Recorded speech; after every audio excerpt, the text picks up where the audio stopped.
In today's video, I'm going to teach you how to turn to dark mode in Jobber. If you spend long hours in front of your screen, switching to a darker interface can help reduce eye strain, make details pop, and keep you focused, especially in low-light environments.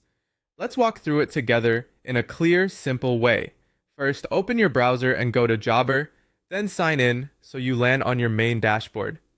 The dashboard is your home base, showing things like schedules, requests, and recent activity.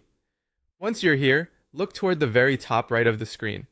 You should see a small settings icon, typically shaped like a gear. It may sit near your profile picture or notifications. If your browser window is narrow, that gear can be tucked behind a more menu, so try maximizing the window if you don't see it right away. Click the settings icon to open the quick settings menu. This panel is designed for fast access to common preferences, and that's where the appearance options live.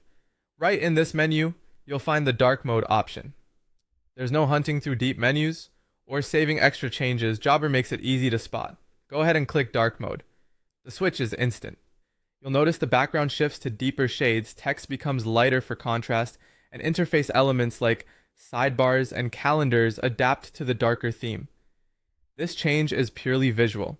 Your data, your jobs, and your schedule remain exactly the same. What you gain is a calmer, lower glare workspace that can be especially comfortable during early mornings, late nights, or anywhere with subdued lighting. If at any time you prefer to go back, you can return to that same settings icon and toggle the theme again. It's completely reversible, so feel free to experiment and choose whatever feels best for your eyes and your workflow. If you don't immediately see the dark mode option, double check that you're on the main dashboard view and that you're clicking the gear icon, not your profile or help menus. Also, some accounts may present options slightly differently based on role or updates, but the toggle typically stays in that top right settings area, and that's all there is to it. Open Jobber, head to your dashboard, click the gear in the top right, and select dark mode. In just a moment, your workspace transforms into a clean, modern dark theme that's easier on the eyes and ready for long, productive sessions. Thanks for watching, and enjoy your new look in Jobber.